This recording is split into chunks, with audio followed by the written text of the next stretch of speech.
भूतिया रेलगाड़ी। पाटनपुर स्टेशन पर कई यात्री अंबड़ एक्सप्रेस के आने की राह देख रहे थे। उन्हीं यात्रियों में अनिल नाम का एक यात्री अपने परिवार के साथ अंबड़ एक्सप्रेस से रीमन गांव जा रहा था। अनिल अपनी धर्मपत्नी कविता से कहता है, अब कविता, अंबड़ एक्सप्रेस कुछ ही समय में प्लेटफॉर्म पर आने वाली है और रीमन गांव यहाँ से बहुत दूरी पर है। मैं हम सबके लिए स्टेशन के बाहर से पानी की व्यवस्था करके आता हूँ। हमें अगर रास्ते में पानी ना मिला तो हम क्या पियेंगे? अच्छा ठीक है, पर आप तुरंत लौट आना क्योंकि ट्रेन आने में ही है। अनिल पानी लाने के लिए स्टेशन के बाहर चला जाता है। तभी अंबड़ एक्सप्रेस प्लेटफॉर्म पर आ जाती है। पूरी ट्रेन खाली थी। ट्रेन में एक भी यात्री नहीं था। प्लेटफॉर्म पर खड़े यात्री ये देखकर आश्चर्यचकित हो जाते हैं। अरे ये क्या, आज ट्रेन इतनी खाली कैसे है? बहु अच्छा ही है। चलो हम सब ट्रेन में जाकर बैठ जाते हैं जब तक अनिल भी पानी लेके आ जाएगा। प्लेटफॉर्म पर खड़े यात्री अंबड़ एक्सप्रेस में चढ़ जाते हैं। सारे यात्री जैसे ही अंबड़ एक्सप्रेस में चढ़ते हैं वो अचानक से गायब हो जाते हैं क्योंकि वो ट्रेन एक भूतिया ट्रेन थी। प्लेटफॉर्म पर अंबड़ एक्सप्रेस की बजाय एक भूतिया ट्रेन आई थी जिसका नाम भी अंबड़ एक्सप्रेस था। अनिल दौड़ता हुआ प्लेटफॉर्म की तरफ आता है। अरे ट्रेन में तो एक भी यात्री नहीं दिखाई दे रहा है। प्लेटफॉर्म के सारे यात्री कहाँ चले गए? कविता, पिताजी और बाकी घर वाले भी दिखाई नहीं दे रहे हैं। तभी प्लेटफॉर्म की दुकान वाले सारे लोग प्लेटफॉर्म पर भाग दौड़ करने लगते हैं। अनिल एक मैगजीन की शॉप वाले रवि से पूछता है, अरे भाई क्या हुआ? इस प्लेटफॉर्म पर इतनी भगदड़ क्यों मची हुई है? और ये प्लेटफॉर्म के सारे यात्री कहाँ चले गए? ट्रेन में भी कोई यात्री दिखाई नहीं देता। अरे भाई, प्लेटफॉर्म के जितने यात्री इस ट्रेन में चढ़े थे वो सारे यात्री अचानक इस ट्रेन से गायब हो गए हैं। ये क्या कह रहे हो आप? ये कैसे हो सकता है? ट्रेन में चढ़ने के बाद यात्री अचानक कैसे गायब हो सकते हैं? तभी वो भूतिया अंबड़ एक्सप्रेस पाटनपुर स्टेशन से तेजी से निकल जाती है। अरे ये एक्सप्रेस कैसे चला गया यहाँ से? इस एक्सप्रेस के सारे यात्री अचानक कहाँ गायब हो गए? तभी अनिल, रवि और प्लेटफॉर्म पर मौजूद सभी लोग दौड़ते हुए स्टेशन मास्टर के पास जाते हैं। स्टेशन मास्टर साहब, मेरा परिवार अंबड़ एक्सप्रेस में चढ़ा था पर अचानक ही सारे लोग उस ट्रेन में गायब हो गए और वो ट्रेन भी बड़ी तेजी से प्लेटफॉर्म से निकल गई। मुझे पिछले स्टेशन से अभी कॉल आया था। उन्होंने भी मुझे यही कहा कि उस प्लेटफॉर्म के यात्री भी उस ट्रेन में चढ़कर अचानक गायब हो गए। वहां भी बहुत भगदड़ मची हुई है और कहा जा रहा है कि ये अंबड़ एक्सप्रेस नहीं है, ये अंबड़ एक्सप्रेस के नाम पर कोई भूतिया एक्सप्रेस है।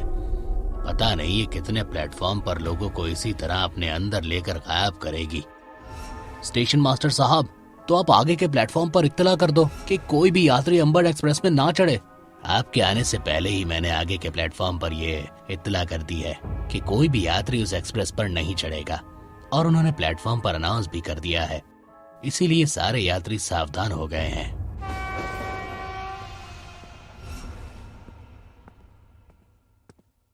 अनिल, अभी इरतपुर स्टेशन से कॉल आया था कि वहीं भूतिया अंबड़ एक्सप्रेस प्लेटफॉर्म पर काफी समय से खड़ी हुई है और कोई भी यात्री उस ट्रेन में नहीं चढ़ रहा है, इसलिए वो ट्रेन वहां से आगे नहीं जा पा रही है। हमें तुरंत उस प्लेटफॉर्म पर जाना होगा। स्टेशन मास्टर साहब, वो ट्रेन भूतिया ट्रेन है। हमें सबसे पहले किसी बाबा को ये बात बतानी होगी और उन्हें वहां ले जाना होगा। अब बाबा ही हमारे सारे यात्रियों को ट्रेन से सही सलामत निकाल पाएंगे। जब ट्रेन में इतने सारे यात्री चढ़े हैं और चढ़ने के बाद में एक भी यात्री ट्रेन में दिखाई नहीं दे रहा, मुझे तो लगता है ये शायद उस ट्रेन ने सारे यात्रियों को मार दिया होगा। चलो हमें तुरंत तीरथपुर स्टेशन पर जाना है। हम जाते जाते ही एक बाबा को अपने साथ लेकर चलते हैं। मैं बाबा को जानता हूँ, जो बड़े ही ज्ञानी बाबा हैं। शायद वह हमारी कोई सहायता कर पाए। अनिल और बाकी सभी लोग स्टेशन मास्टर के साथ बाबा के पास जाते हैं। अनिल तांत्रिक बाबा को सारी बातें विस्तार से बताता है कि कैसे उस भूतिया ट्रेन ने कई सारे यात्रियों को अलग अलग स्टेशन से निगल लिया। वो ट्रेन कोई मामूली ट्रेन नहीं है, बल्कि वो एक विशाल भूत है, और वो विशाल भूत ही ट्रेन बन चुका है जो यात्रियों को खा रहा है, उन्हें निगल रहा है। बाबा, मेरा पूरा परिवार उस ट्रेन में फंसा हुआ है। आप कैसे भी करके मेरे परिवार और बाकी यात्रियों को सही सलामत उस ट्रेन से बाहर निकाल दीजिए। वो ट्रेन इस समय इरतपुर प्लेटफॉर्म पर खड़ी हुई है। हमें तुरंत वहां जाना होगा। अगर वो ट्रेन वहां से भी निकल गई तो हम उसे नहीं पकड़ पाएंगे। सारे लोग बाबा के साथ ही इरतपुर स्टेशन आते हैं। अंबड़ भूतिया एक्सप्रेस वहीं प्लेटफॉर्म पर खड़ी हुई थी। बाबा, देखिए वो ट्रेन खड़ी है। तुम सारे लोग पीछे की ओर चले जाओ। मैं इस ट्रेन के दरवाजे पर एक धागा बांधने जा रहा हूँ, जिसकी वजह से ये भूतिया ट्रेन अपने असली भूतिया रूप में आ जाएगी। और वो बहुत ही विशाल भूत है और बहुत ही खतरनाक है, इसीलिए तुम सभी को बहुत सावधान रहना होगा। ठीक है बाबा, हम सारे लोग पीछे की ओर चले जाते हैं। बाबा एक धागा लेते हैं और ट्रेन के दरवाजे पर बांधने जाते हैं। प्लेटफॉर्म पर बहुत सारे यात्री खड़े हुए थे, पर वो बेहद घबराए हुए थे। बाबा जैसे ही दरवाजे पर धागा बांधते हैं, ट्रेन एक विशाल भूत बन जाती है। किसने बांधा मेरे हाथ पर ये धागा? इस धागे से मुझे बहुत दर्द हो रहा है। ये धागा मैंने तुम्हारे हाथ में बांधा है। तुमने ट्रेन बनकर अब तक जितने मासूम यात्रियों को अपने अंदर निकला है, उन सभी यात्रियों को सही सलामत बाहर निकालो, वरना मैं तुम्हारा वही सर्वनाश कर दूंगा, यही सर्वनाश कर दूंगा।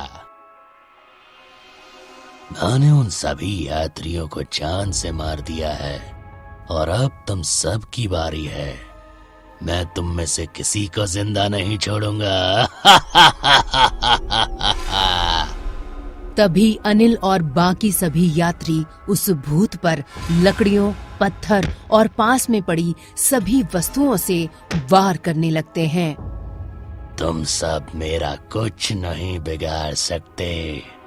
मैं तुम सबको एक ही झटके में निगल जाऊंगा। तभी भूत कुछ यात्रियों को अपने हाथ में उठा लेता है और उन्हें पूरा का पूरा निगल जाता है। बाबा, इस भूत का कुछ कीजिए, वरना ये भूत हम सबको भी मार देगा। हमें कैसे भी करके इस भूत को जलाना होगा, क्योंकि इस भूत को सिर्फ आग से ही नष्ट किया जा सकता है। बाबा, इतने बड़े भूत को हम कैसे जला पाएंगे? अगर इसे जलाया नहीं गया तो ये ना जाने कितना हाहाकार मचा सकता है। इस बात का आप लोगों को अंदाजा भी नहीं हो सकता। वो देखिए, सामने लोडिंग ट्रेन खड़ी है, जिसमें पूरी ट्रेन भरकर पेट्रोल भरा है। हमें कैसे भी करके इस भूत को वहां तक ले जाना होगा और उस ट्रेन को आग लगानी होगी, तभी पेट्रोल के कारण ये भूत जल पाएगा और इसका सर्वनाश हो जाएगा। हम वहां तक कैसे पहुंच पाएंगे? इस भूत ने तो हम सबको घेर रखा है।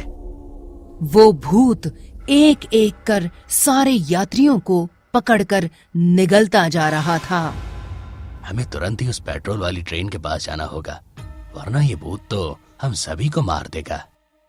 मेरे साथ कुछ लोग चलिए, हम कैसे भी करके वहां तक पहुंचने की कोशिश करते हैं। रवि, स्टेशन मास्टर, अनिल और कुछ और लोग मिलकर उस पेट्रोल वाली ट्रेन की ओर भागने लगते हैं। तभी वो भूत एक बड़ी सी लकड़ी उन सभी को फेंक कर मारता है। अनिल और सारे लोग बुरी तरह जख्मी हो जाते हैं। इस भूत ने तो हमें बहुत बुरी तरह से जख्मी कर दिया है। अब हम उस ट्रेन तक कैसे पहुंच पाएंगे? मेरी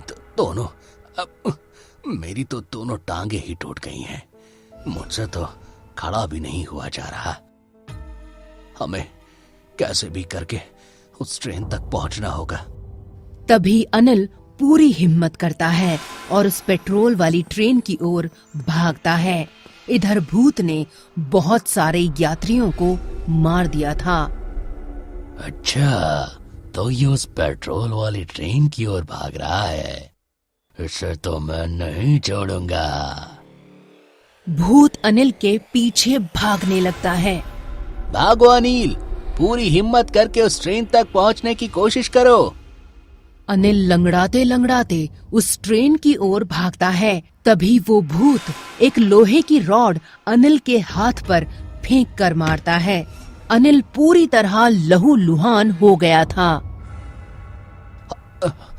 हे भगवान, अब तू ही हमें उस भूत से बचा। अनिल उठो वहां से और भागो, वो भूत तुम्हारे पीछे ही है।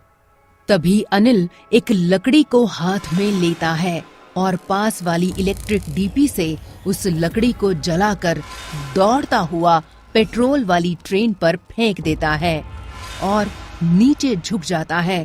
ट्रेन में एक ब्लास्ट होता है जिसकी वजह से वो भूत वहीं जलने लगता है।